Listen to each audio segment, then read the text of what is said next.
Halo sobat baku hantam yang udah kuliah 7 tahun tapi belum selesai-selesai. Ya salam. Ayo bos, selesaikan. Hari ini kita akan membahas tentang gak enak nih. Hari ini kita akan membahas tentang perang Mesir Israel. Lu mamam tuh ya. Dilansir dari hot.grid.id, Mesir waktu itu terus membangun kekuatan militernya. Waktu itu setelah mengalami kekalahan perang melawan Israel pada perang 6 hari yang terjadi pada tahun 1967. Perang 6 hari, bahas nggak ya? Pada perang 6 hari tersebut, Mesir memang mengalami kerugian paling amsyong dibandingkan dengan Suriah dan Yordania. Sebab akibat serangan udara dadakan Israel, Mesir telah kehilangan 2/3 jet-jet tempurnya sehingga benar-benar sangat merugikan. Oleh karena itu setelah perang 6 hari diam-diam Mesir terus membeli jet-jet tempur generasi terbaru dari Rusia, termasuk ribuan tank serta rudal-rudal perontok pesawat seperti SA-6 SAM yang bisa diangkut oleh Rampur.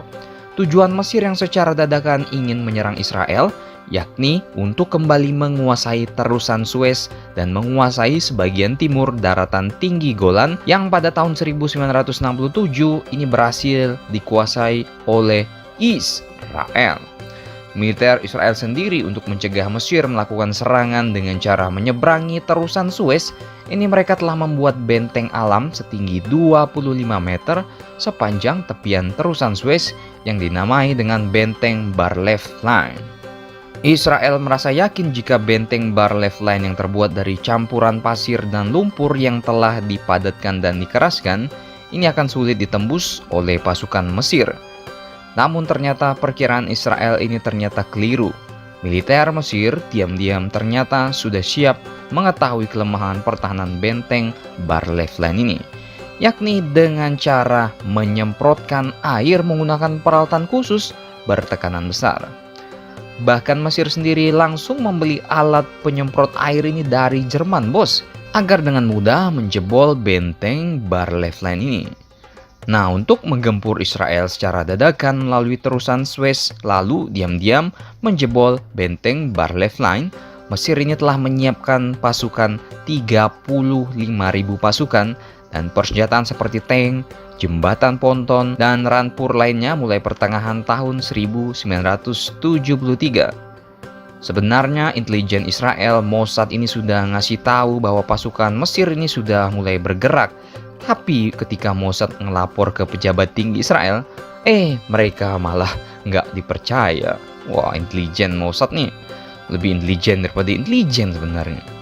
Para petinggi Israel seperti Perdana Menteri Golda Meir ini merasa tidak yakin karena jika Mesir akan menyerang Israel menjelang bulan puasa waktu itu. Tapi perkiraan para petinggi Israel ini keliru karena pada 6 Oktober 1973 atau bertepatan dengan 10 Ramadan 1393, pasukan Mesir tiba-tiba menyerbu Israel secara besar-besaran. Kapal-kapal pengangkut alat penyemprot air bertekanan tinggi dengan mudah menjebol benteng Bar-Lev Line, disusul mundurnya pasukan Israel yang hanya bisa melawan sebisanya. Selain itu pada 6 Oktober 1973, Israel baru merayakan hari besar keagamaan Yahudi yang dikenal dengan Yom Kippur, sehingga membuat militer Israel belum siap sepenuhnya. Keberhasilan pasukan Mesir menjebol benteng pasir Bar-Lev Line disusul dibangunnya sejumlah jembatan ponton dengan cepat yang memudahkan tank-tank dan rampur angkut personil Mesir ini melaju di dataran tinggi Golan sejauh 25 km menuju Israel. Pasukan darat dan tank Israel berusaha mencegah gerak maju pasukan tank dan darat Mesir, tapi dengan cepat pasukan Israel terpukul mundur dan memilih lari kocar-kacir menuju wilayah Israel. Kendati dalam pertempuran Operation Badar yang berlangsung sekitar 8 hari ini, akhirnya pasukan Mesir berhasil dipukul mundur oleh serangan balik Israel. Perang singkat itu bisa membuktikan bahwa jika Israel diserang secara mendadak dalam waktu yang tepat, ternyata bisa dikalahkan juga. Bagaimana menurut kalian? Silakan baku hantam kalian di terusan Suez.